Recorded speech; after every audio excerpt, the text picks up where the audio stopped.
Сәлеметсіздер ме, құрметті оқушылар? Бұл қарапайым математика және сіздермен бірге Мейірбек Жоламан. Бүгін біз номері 138-ші сабағымызды бастаймыз. Бекіту, көлдер. Сен 3 таңбалы санды 1 таңбалы санға көбейту және бөлу алгоритмін қолданасың. Бірінші есеп. Қазақстанда 50 мыңға жуық көл бар екенін білесің бе? Олардың 9-ы ірі көлдер. Өрнектер мәнін тауып, өсу ретімен орналастыр. Сонда суының емдік қасиеті бар көлді анықтайсың. 154 көбейтілген 5. 4 5-ім 20, 0-ін жазамыз, 2-сі ойда. 5 5-ім 25, оған 2 қосқанда 27. 7-сін жазамыз, 2-сі ойда. 1 5-ім 5, 2 қосқанда 7, жауабы 770. 740 бөлінген 4. 7-ні 4-ке бөлгенде 1-ден береміз. 1 4-ін 4. 7-тен 4 алғанда 3 болады. 4 жазып қоямыз. 34-ті 4-ке бөлгенде 8-ден береміз. 8 4-ін 32. 34-тен 32 алғанда 2 болады. 0 жазамыз. 24-ке бөлгенде 5, 4 5-ім 20, азайтқанда 0, жауабы 185. 235 көбейтілген 4. 5 4-ім 20, 0-ін жазамыз, 2-сі ойда. 3 4-ім 12, 2 қосқанда 14, 4-ін жазамыз, 1-і ойда. 2 4-ім 8, 1 қосқанда 9, 940 шығады. 580 бөлінген 4. 5-ті 4-ке бөлгенде 1 болады. 1 4-ім 4. 5-тен 4 алғанда 1 болады, 18 жазып қоямыз. 18-ті 4-ке бөлгенде 4-тен береміз. 4 4-ім 16. 18-ден 16 алғанда 2 болады, 0 жазып қоямыз. 24-ке бөлгенде 5 болады, 5 4-ім 20, азайтқанда 0, жауабы 145. 145 көбейтілген 6, 5 6-ым 30, 0-ін жазамыз, 3-і ойда. 4 6-ым 24, 3 қосқанда 27, 7-сін жазамыз, 2-сі ойда.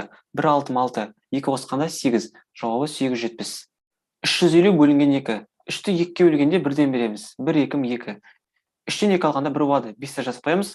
15-ті 2-ке бөлгенде 7-ден береміз. 7 2-ім 14. 15-тен 14 алғанда 1 болады, 0 жазамыз. 10-ды 2-ке бөлгенде 5, 5 2-ім 10. Азайтқанда 0, жауабы 175. Біздер өрнектердің мәнін таптық, енді оларды өсу ретімен жазамыз. 145, 175, 185, 770, 870 және 940. Енді соған сәйкес әріптерін қоятын болсақ, бізде алакөл деген сөз шығады. Олай болса, біздің Қазақстанда суының емдік қасиеті бар көл, ол бізде алакөл екен. Екінші есеп, есепті шығар, А нұсқасы. Көлде демалушылардың 26-сы әйел адамдар, 115-і ер адамдар. Демалған балалар ер адамдардан 4 есе артық. Көлде барлығы неше адам демалып жүр? Әйел адамдар 26, ер адамдар 115, балалар белгісіз. Ол бізде ер адамдарға қарағанда 4 есе артық. Барлығы қанша адам? 4 есе артық десе көбейтеміз, 115-ті 4-ке көбейтеміз. Ол бізде балалар. Одан кейін әйел адамдар, ер адамдар және балалардың бәрін қосқан кезде бізде 701 шығады. Жауабы көлде барлығы 701 адам демалып жүр. Үшінші есеп, баған түрінде жаз және есепте дұрыстығын тексер. 135 көбейтілген 2, 5 2-ім 10, 0-ін жазамыз, 1-і ойда. 3 2-ім 6, 1 қосқанда 7, 1 2-ім 2, 270 болады.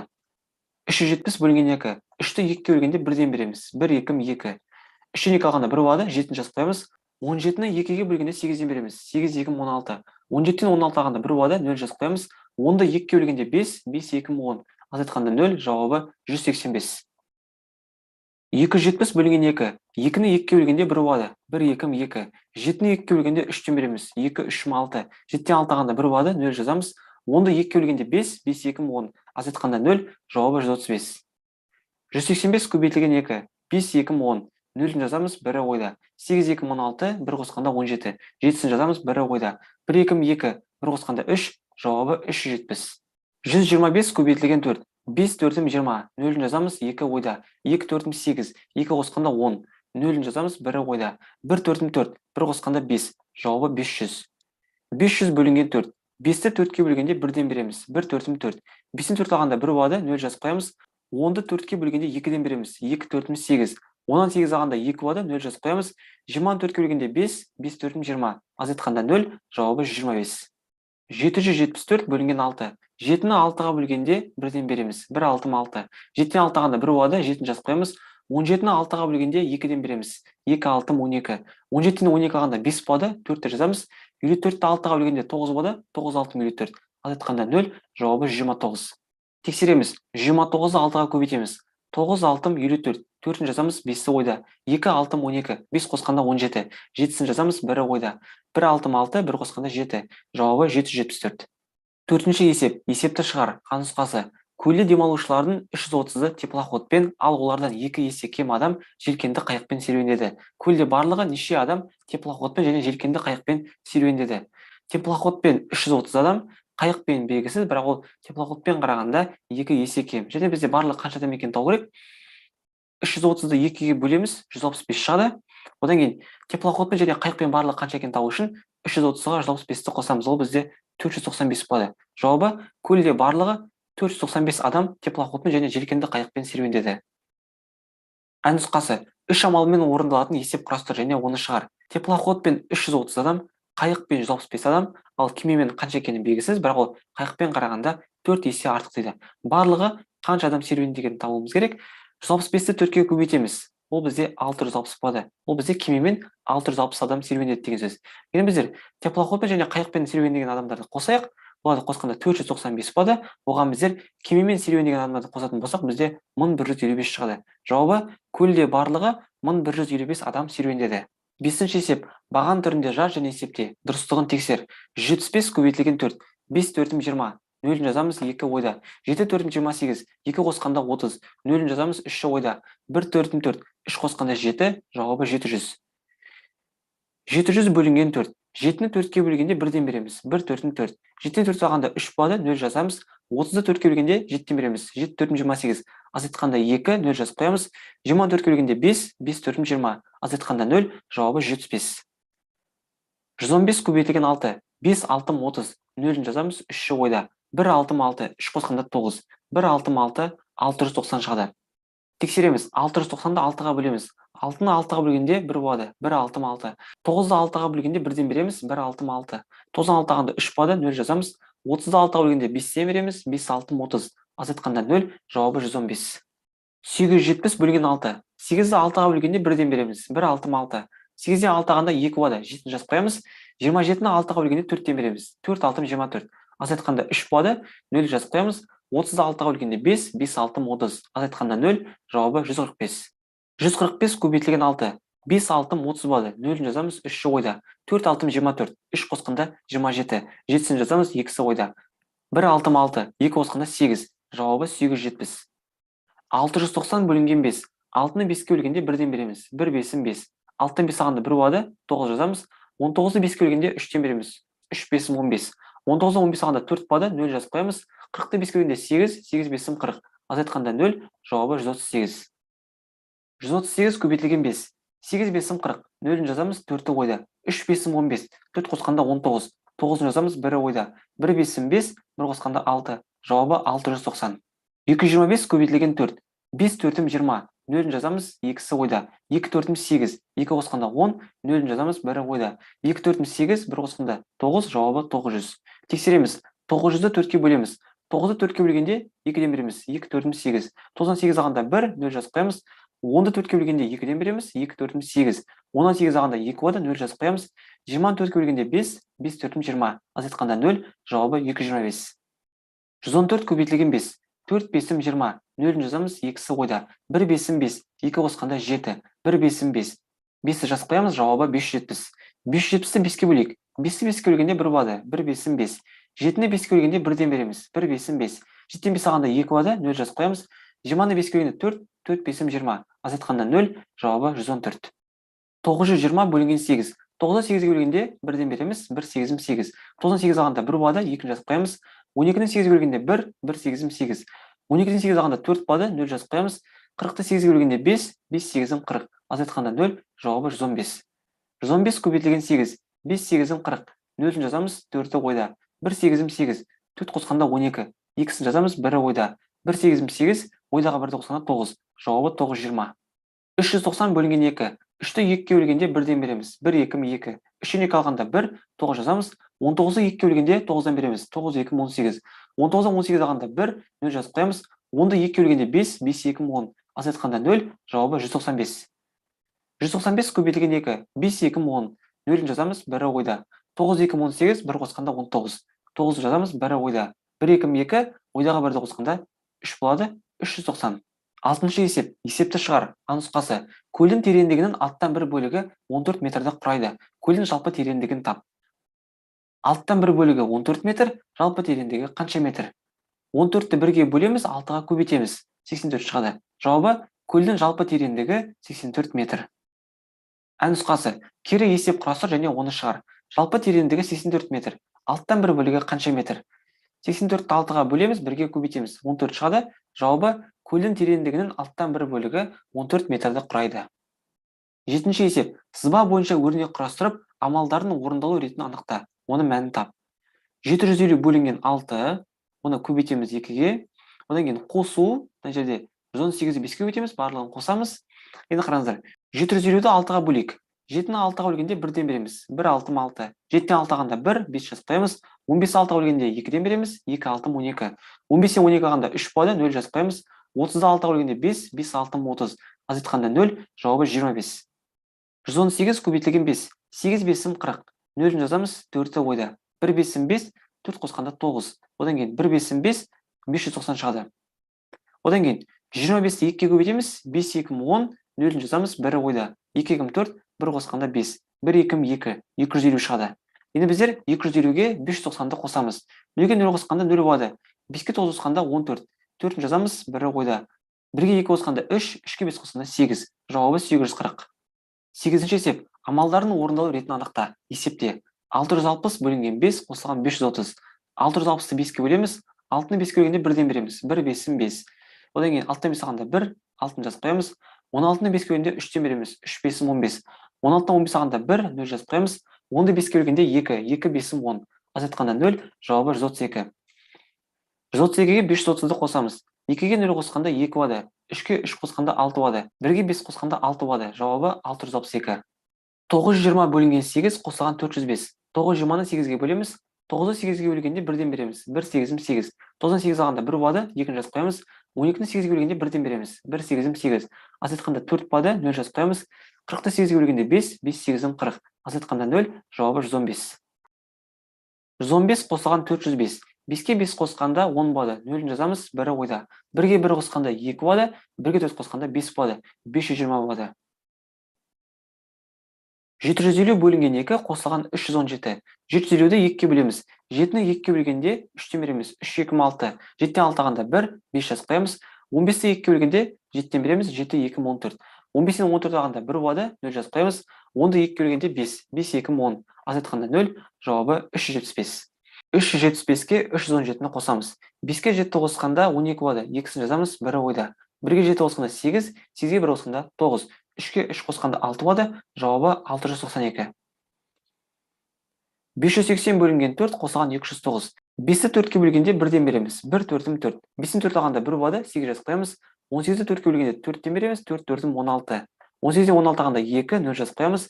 24-ке бөлгенде 5, 5 4 20. Азайтқанда 0, жауабы 145. 145-ке 209-ды қосамыз. 5-ке 9 қосқанда 14. 4-ін жазамыз, 1 ойда. 1-ге 4 қосқанда 5 болады, 1-ге 2 қосқанда 3 болады. 354 болады. Ең бірінші жақшадағы амалды орындаймыз. 847-тен 462-ні азайтамыз. 7-тен 2 алғанда 5 болады, 4-тен 6-ны азайта алмаймыз, 8 жүздіктен көмек сұраймыз. Ол бізге 1 жүздікті көмек береді, 1 жүздік 10 ондыққа тең. 10-ға 4 қосқанда 14, 14-тен 6 алғанда 8 болады, 7-тен 4 алғанда 3 болады, 385 болады. Одан кейін 215-ті 2-ке көбейтеміз. 5 2 10. 0-ін жазамыз, 1 ойда. 1 2 2, 1 қосқанда 3. 2 2 4 болады, 430 болады. 430 азайтылған 385. 0-ден 5 азайтылмаймыз, 3 ондықтан көмек сұраймыз. Ол бізге 1 ондықты көмек береді, 1 ондық 10 бірлік кетен. 10-нан 5 алғанда 5 болады, 2-ден 8 азайтылмаймыз, 4 жүздіктен көмек сұраймыз. Ол бізге 1 жүздікті көмек береді, 1 жүздік 10 ондыққа тең. 10-ға 2 қосқанда 12, 12-ден 8 алғанда 4 болады, 45 болады жауабы.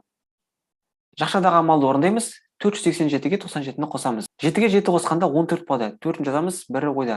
1-ге 8 қосқанда 9, 9-ға 9 қосқанда 18, 8-ін жазамыз, 1 ойда. 1-ге 4 қосқанда 5, 584 болады. 245-ті 4-ке көбейтеміз. 5 4 20, 0-ін жазамыз, 2-сі ойда. 4 4 16, 2 қосқанда 18, 8-ін жазамыз, 1 ойда. 2 4 8, 1 қосқанда 9, 980 болады. 980 азайтылған 584. 0-ден 4 азайта алмаймыз, 8 ондықтан көмек сұраймыз. Ол бізге 1 ондықты көмек береді, 1 ондық 10 бірлік кетен. 10-нан 4 алғанда 6 болады, 7-ден 8 азайта алмаймыз, 9 жүздіктен көмек сұраймыз. Ол бізге 1 жүздікті көмек береді, 1 жүздік 10 ондыққа тең. 10-ға 7 қосқанда 17, 17-ден 8 алғанда 9 шығады. 8-ден 5 алғанда 3 болады, жауабы 396. Жақшадағы амалды орындаймыз. 376-ға 76-ны қосамыз. 6-ға 6 қосқанда 12 болады. 2-сін жазамыз, 1 ойда. 1-ге 7 қосқанда 8, 8-ге 7 қосқанда 15. 5-сін жазамыз, 1 ойда. 1-ге 3 қосқанда 4, 452 шығады. Енді біздер 670-ті 5-ке бөлеміз. 6-ны 5-ке бөлгенде 1-ден береміз. 1 5-ім 5. 6-тан 5 алғанда 1 болады. 17-ні 5-ке бөлгенде 3-тен береміз. 3 5-ім 15. 17-тен 15 алғанда 2 болады. 0 жазып қоямыз. 20-ны 5-ке бөлгенде 4 болады. 4 5-ім 20. Азайтқанда 0. Жауабы 134. 134-ке 452-ні қосамыз. 4-ке 2 қосқанда 6 болады. 3-ке 5 қосқанда 8 болады. 1-ге 4 қосқанда 5. Жауабы 586. Жақшадағы амалды орындаймыз. 245-ке 77-ні қосамыз. 5-ке 7 қосқанда 12. 2-сін жазамыз, 1-і ойда. 1-ге 4 қосқанда 5. 5-ке 7 қосқанда 12. 2-сін жазамыз, 1-і ойда. 1-ге 2 қосқанда 3. Жауабы 322. 115-ті 8-ге көбейтеміз. 5 8-ім 40. 0-ін жазамыз, 4-і ойда. 1 8-ім 8. 4 қосқанда 12. 2-сін жазамыз, 1-і ойда. 1 8-ім 8. 1 қосқанда 9. 920 шығады. 920 азайтылған 322.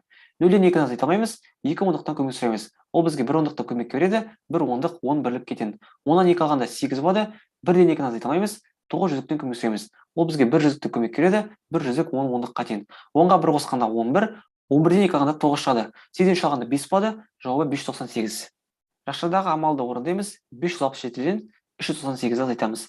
7-ден 8 азайта алмаймыз. 6 ондықтан көмек сұраймыз. Ол бізге 1 ондықты көмек береді. 1 ондық 10 бірлік кетен. 10-ға 7 қосқанда 17, 17-ден 8 алғанда 9 шығады. 5-тен 9 азайта алмаймыз. 5 жүзіктен көмек сұраймыз. Ол бізге 1 жүзікті көмек береді. 1 жүзік 10 ондыққа тең. 10-ға 5 қосқанда 15, 15-тен 9 алғанда 6 шығады. 4-тен 3 алғанда 1 болады, 169 шығады. 640-ты 5-ке бөлеміз. 6-ны 5-ке бөлгенде 1-ден береміз. 1 5-ім 5. 6-тан 5 алғанда 1 шығады. 4 жазып қоямыз. 14-ті 5-ке бөлгенде 2-ден береміз. 2 5-ім 10. 14-тен 10 алғанда 4 болады. 0 жазып қоямыз. 40-ты 5-ке бөлгенде 8. 8 5-ім 40. Азайтқанда 0. Жауабы 28. 169 азайтылған 28. 98 алғанда 1 болады. 6-тан 2 алғанда 4 болады. Жауабы 41. Жақшадағы амалды орындаймыз. 1000 азайтылған 876. 0-ден 6-ны азайта алмаймыз. 1 мыңдықтан көмек сұраймыз. Ол бізге 1 мыңдықта көмек береді. 1 мыңдық 9 жүздікке 9 ондыққа 10 бірлік кетен. 10-нан 6 алғанда 4 болады. 97 алғанда 2 болады. 98 алғанда 1 шығады. 24 шығады.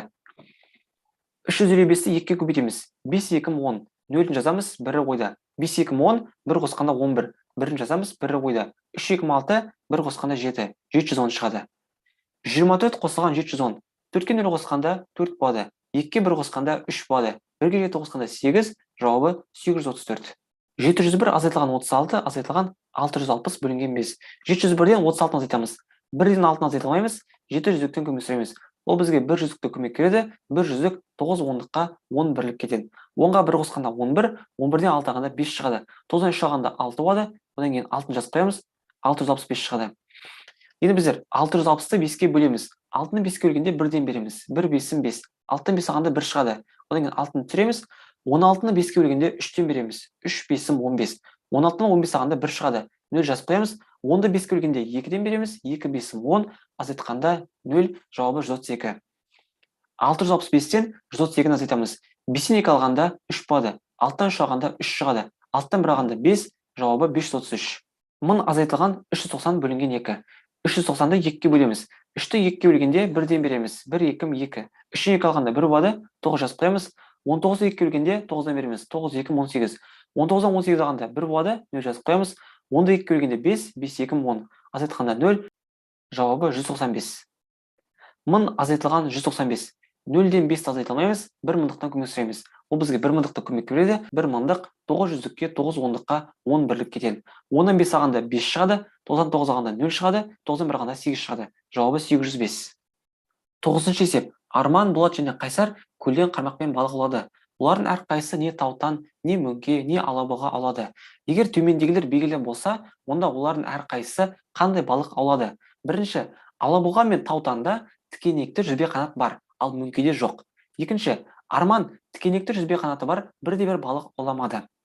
Үшінші, Болат Арманның аулаған балықтарына қарағанда 2 алабұға артық аулады.